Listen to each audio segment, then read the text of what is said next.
Okay, we are back with Moses Lopez. Moises Lopez. Yeah. All right, I'm glad we're able to do this, Moses. This is very important. This is some work of the Migration Ministry Work Group, where we are speaking to our brother and newly baptized, relatively newly baptized, Moises Lopez, and he is a dreamer, and he's speaking to us. He's speaking to us about his experience before coming to the States. You know, what were the push-pull factors that brought him and his family here to the U.S.? What that experience was like going from his native land, Honduras, Yeah. to the States, and then what is life like now that you're here? Mhm. But today we're going to focus on the before leaving and what brought that about. And some of this I know is just hard to express. These are painful memories. And if you want to say, why you think it's important to share those memories at this time, I'll let that be our introduction, and then I'll say a little prayer, and then we'll continue with you speaking about your family's experience before. Okay. Yeah. So I think it's very important to I'm very grateful to be given a platform to speak, just because you don't really see that when you hear about immigrants, and when you hear about anything having to do with like refugees or asylum seekers, or like people coming here. You basically hear other people speaking for us, because we don't really get platforms, and we don't really get to share our story. And because of that reason, there's a lot of like stuff that gets lost, because it's coming from like another person that hasn't really been through in the way that we have as immigrants, and as refugees and asylum seekers and all that. So I think it's very important to understand from somebody who has experienced it, what that actually is like, and not just what somebody might try to tell you anywhere you get, whether it's Facebook, Twitter, watching the news. It's important to get real stories from real people, I think. So, Thank you. Yeah, I totally agree. Mm-hmm. I think that's, if I may just riff on that, I think God is the same way. Our understanding of God is not just from ideas or books or stuff out there, but it's from our real lived experience. Okay, and let's begin with prayer, or let's segue into prayer, because I think prayer should inhabit all of what we do. Absolutely. And this is really prayer for us to be agents of God's work in the world. Mm-hmm. Let us pray. Lead us, O God, into the active ways of love for our sisters and brothers who have no place to call home or lay their heads this night. Our hands are Christ's hands. Our feet are Christ's feet. And we lay before you ourselves to be the hands and feet that serve and tend the needs of the refugee and all those who flee violence. Strengthen us in this work. Dispel our frustrations. Heal our broken hearts, that we may be balm in a wounded world through Jesus Christ, our Lord and wounded healer. Amen. Amen. So Moses, let's begin, as we said, about what were the conditions? What prompted or compelled you and your family to come? Well, so I was pretty young. I was the first time they tried to bring me, because it happened two times. The first time I was, I think, 7, and I told them I was too afraid to do it on my own, because I didn't want to do the journey alone as a child, because that was the first idea. And then so my dad basically had to save enough money for 2 years to bring me and my aunt, so that she could kind of come with me as my like protector, and make sure that I was like a guardian, so that I wouldn't be alone through like the journey. But yeah, so my dad wasn't born here. My dad was born in Honduras. Him and my mom met when, I think, 1994. They met. A year later, she was pregnant. Actually, they met, and then you know, a year later I was born. They didn't date for that long. They were both very, very young, you know. My mom was 17. My dad was 18. Um, and yeah, so they had, you know, a very young relationship, a very young baby in a really broken country, because they didn't have um what like just anything, like they couldn't work. With my dad it was a little worse, just because he he's like the youngest of seven kids.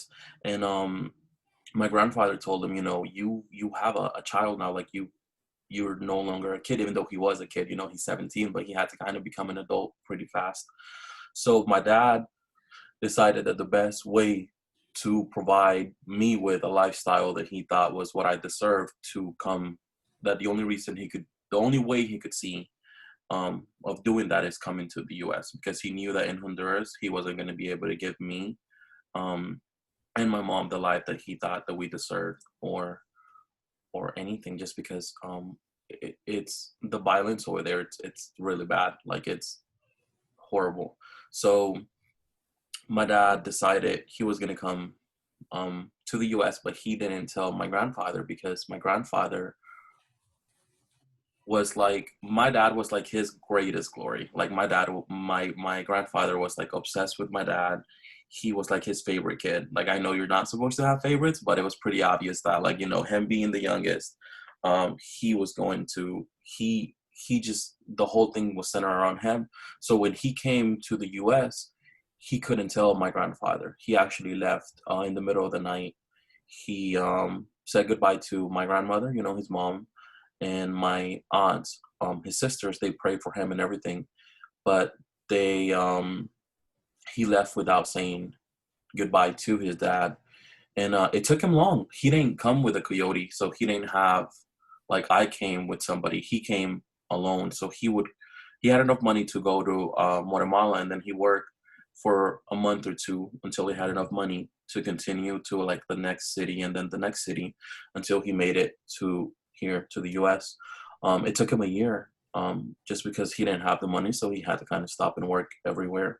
And then when he got here, he didn't have no family whatsoever. He was basically alone. And I want to say 3 or 4 years after he got here, his grandfather died. His father, my grandfather. And that was really hard for him, like, till this day, just because he feels a lot of guilt about not saying goodbye, about not, you know, being with him, because my grandfather died of cancer. So my father wasn't able to be there for him. And he's, I mean, to this day, he still carries a lot of that with him. He kind of had to, you know, like, I put it in, like, he kind of have to give up his dad so that I could have a dad, just because that's just the sacrifice that he made. Like, he gave up his dad just so I could have a future. He never got to see him again. He never got to say goodbye. He never got to make amends, you know. So it's something that till this day, it's still, like, hurtful to him. But it's just, I'm sure he doesn't regret it. It's just, it's really hard to for him. But because he was here in the States, my life growing up wasn't as difficult as maybe some of my cousins and other family members that lived in, like, maybe the more poor sides of the country, just because I live in the capital. And then my father being here, that meant that I got to go to, like, a private school, and I had to have like, shoes more often than what some of my cousins did, just because my dad was, like, constantly sending money for me to go to school and for food and stuff. So even though I was in a third world country, and even though I was going through, you know, the poverty and the violence that entails, I didn't have it as bad as some of my cousins and other kids in, even within my neighborhood, just because they didn't have that at all. Um, and then, yeah, it was just a bunch of after I think he lost his job here, and they had to take me out of private school because my family over there couldn't afford it. I mean, I saw my grandmother and my aunt, they would both wake up at, like, 3, 4 in the morning to make tortillas. That's what they had, a tortillas business. And I would see them work until, like, 4 or 5 in the afternoon, but it wasn't enough. I mean, that was just enough for food, and that was pretty much it. So they couldn't pay for my private school or any of that. So when my dad lost his job, I had to go to the public school, and that it was like completely different. So even within my own story, I was pretty privileged as compared to other kids, and I'm very grateful for that, because when I came to the US, it was kind of easier for me to pick up like English and stuff because I was already exposed to it in a bilingual school. I mean, I didn't come to speaking, but I kind of had like a basic understanding of like the alphabet and numbers and small conversations and a couple of songs. So yeah, it was before I before I decided to come. We had two family members who tried to come and they got murdered. So they knew the price um, of my dad even attempting to come, and the price of me going. They could pay like a really high price just because two of my family members had already been murdered on the journey coming to the States. But when you're like in a place over there in Honduras where you cannot make a living, I mean, I don't even know how to explain like how people live as far as like poverty, because like I we have no concept of that here. Like everything's here pretty much we have available, even things we don't even have to think about, like water. Over there we have running water maybe 2 or 3 times a week. Here you don't ever have to think about water. You know, if you go take a shower or if you go get water, you know water's going to be there.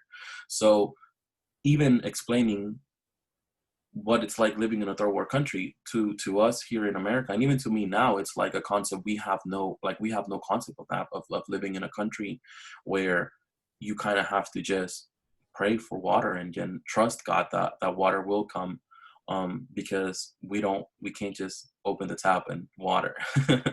So it's a lot of that, a lot of like people don't even finish high school because the violence is like out of this world. Like this, people get murdered over like a cell phone. People get kidnapped. We have drug lords. We have um, political violence, like and political corruption that it's like way more than like you'll ever see in a first world country.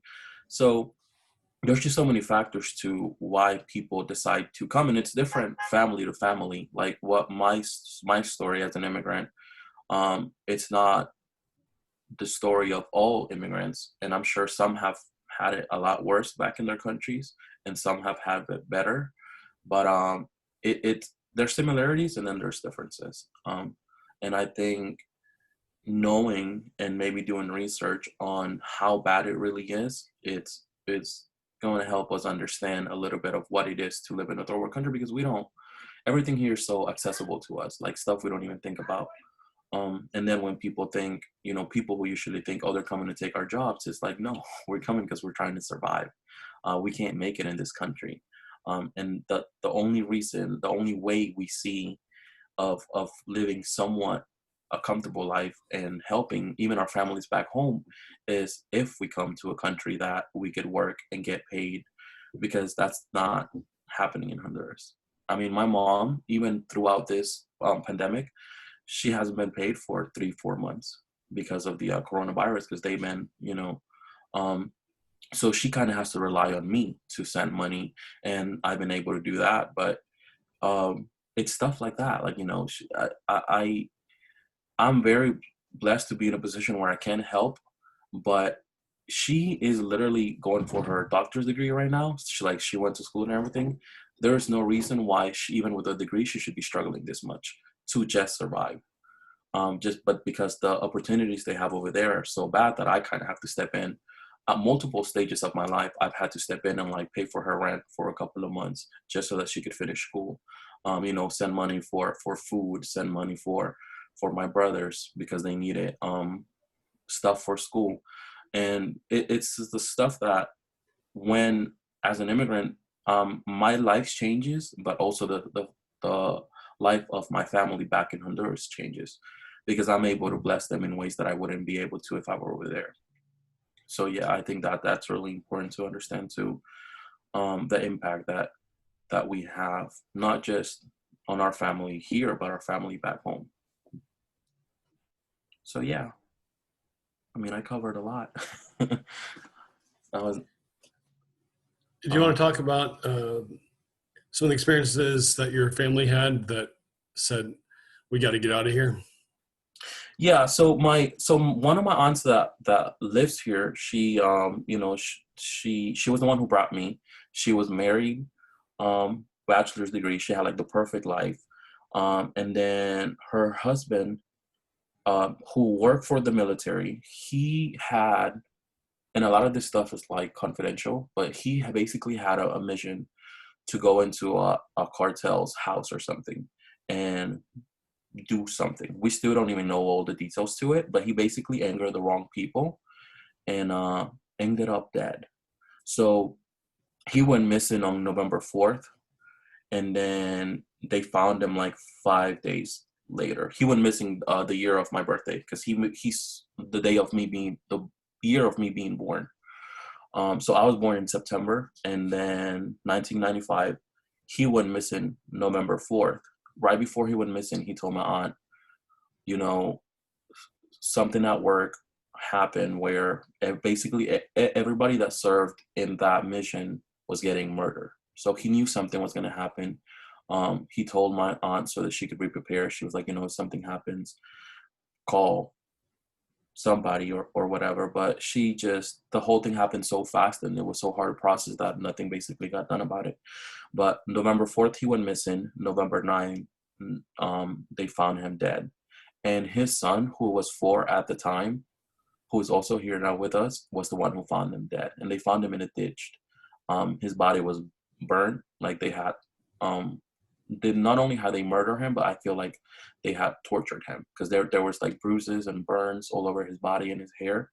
And when they tried to pull him out of the ditch, his skin was falling off. So there was definitely like they definitely tortured him before he was murdered. So then after that, my aunt, her life just drastically changed because she no longer had the money and the support of her husband. And she kind of had to raise both of her kids on her own while living through the trauma of seeing her husband get, torture and then dying. And then his kid too, because the kid was 4. He tells me like to this day he still remembers seeing his body, and that's something that it's always going to stay with him. So when my dad asked if somebody was willing to bring me here to the States, she was the one who said, I could really, like, it would really help me, just because her losing her husband and trying to be a single mother in a third world country, she just couldn't do it. She had an office job. It wasn't enough, like, at all. So she really struggled a lot raising her 2 kids. And so she decided to bring me to my dad. But even that had many sacrifices because she left both of her kids who lost their dad, and now they were going to be without their mom. And one of them, the youngest one was 13 and the oldest one was 15 when she left them. And one of the things the youngest one said is like, you're going to come back for me, right? Like promise me you're going to come back. So it's like, even within my story, it's like a story of like my family, because there was many decisions leading up to me coming here to the States. And now she's here. Her youngest son is here, the one who saw his dad murdered. They're both here. Like myself, they're constantly helping her other son back in Honduras and my grandmother, and making sure they're living as comfortable as they can. But yeah. Sorry, it gets so emotional sometimes just because I'm not used to talking about these things, and even when I was talking to them about getting some of the facts down and everything written, it was stuff that they never really addressed before, so it brought back a lot of like feelings and emotions. But yeah, that's part of the healing process. Yeah. Yeah. Is there anything else you would like to share about life in Honduras before the move? I mean, not really, because I was only there up until I was 9. So I mean, I don't remember much of it. I think our brain kind of blocks some memories. So like, I don't really have a lot of memories of growing up. I have very like vague memories of stuff that happened, but nothing too nothing too crazy. And I think that was the point. It was getting me out before something too crazy happened. Something, they couldn't fix. Okay. All right. Well, thank you, Moses, for going to those tough places Yeah. and putting yourself out there to tell your story. Mhm. But yeah, I do agree that it's healing. Mhm. It's risky, Mhm. but it's also can be rewarding in that you are effecting change by people listening, effecting change for yourself, and perhaps that with community support, there would be uh, less of a chance that things would go badly for you if DACA were to be overturned. Yeah, Yeah. for So sure. and for if I just can switch a little bit, yeah, I've really enjoyed getting to know you and to know your stories and to see in other places your theological reflections. Yeah. And I'm really excited about what kind of ministry that you will develop.